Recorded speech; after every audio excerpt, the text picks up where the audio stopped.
দাঁড়াও, আমি জানি তুমি কোন জায়গায় যাইতেছো। আচ্ছা, ওইটা ওগো নিজেগো ব্যাপার। এগো বাচ্চারা রাখবো কি ফেলাই দিব, সেই ব্যাপারে তোমার আমার কথা না কইলে হয় না। এটা তুমি কি কথা কইলা? ওই সন্তান আমাকে বংশধর, আর সাকিব আমার ভাই। ভাইয়ের যে কোনো সিদ্ধান্তের ব্যাপারে কথা করার অধিকার আমার আছে। চাইলে আমার হইল, তাই না? অগর আমি এই কাজ করবার দিব না। এই সর্বনাশা কাম থেকে অগর আমি ফেরামুই। আমার যাইতে দাও, তুমি বাধা দিও না কইলা। তোমারে বাধা দিব না? না, তুমি কি মনে করছো তুমি ওইখানে যায় ওগরে তুমি বুঝাইলা কইলা আর ওরা তোমার কথা মানবো? জীবনেও মানবো না।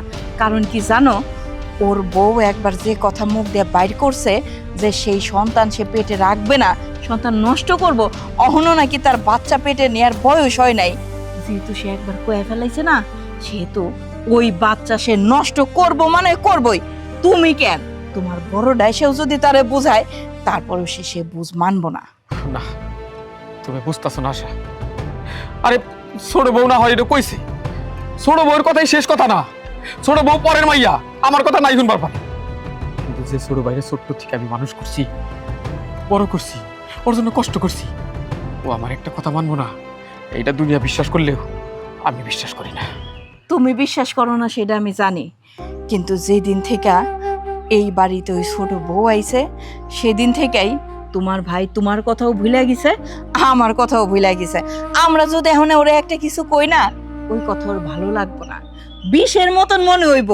আর ওর বউ যে কথাটা কইব, সেইটাই ওর কাছে সঠিক কথা মনে হইব। তুমি বিশ্বাস না করলে তুমি যাইয়ে দেখতে পারো, অপমান অপদস্থ ছাড়া আর কিছুই পাইবা না। ঠিক আছে, আমি দেখি আমার ছোট ভাই আমার অপমান কেমনে করে, আমার কথা না হই না কেমনে পারে। সাকিব, সাকিব! কি হয়েছে?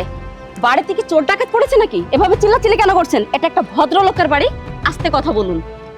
আমি জানি এটা তোমাদের মতো ভদ্রলোকের বাড়ি, কিন্তু তোমাদের ব্যবহার দেখা আমার আস্তে কথা হয় না। কি আমাদের ব্যবহারের আপনি কি দেখছেন এখানে? থাক, তোমাকে লগে আমার এত কথা বাড়ানোর দরকার নাই। সাকিব, ছোট বউ নাকি তার পেটের বাচ্চা নষ্ট করতে চায়? আমার বউ পেটের বাচ্চা নষ্ট করতে চায়। তা তোর কি মত? আমার বউর যেই মত আমারও সেই মত। আমার আবার কি মত থাকবে? লজ্জা করলো না এই কথা কইতে? নিজের সন্তান রেখে মাইরা ফেলাইতে চায়? একটা সন্তানের জন্য মানুষ কত হাহাকার করে। এটা হলো আল্লাহর দান, আল্লাহর রহমত। আর সেই সন্তান দুনিয়ার আলো দেখার আগে তুই মাইরা ফেলাইতে চাস? তুই কি মানুষ না কসাই? আহা ভাইজান, আমি একটা জিনিস বুঝলাম না।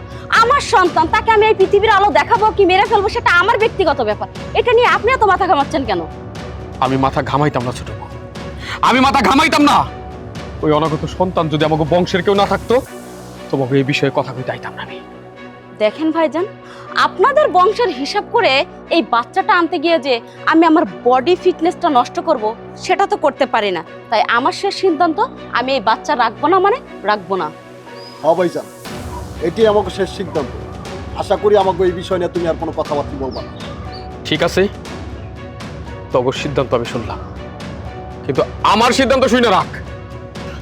এই সন্তান নষ্ট করলে বাবার সম্পত্তির এক কানা করে তুই পাবি না, আমি দেব না। আরে যান যান, এই সম্পত্তি আমার লাগবে না। তারপরেও আমি চাই আমার ফিটনেস যেন সুন্দর থাকে। কি বলো তুমি? তুমি তোমার ফিটনেস লে আসো,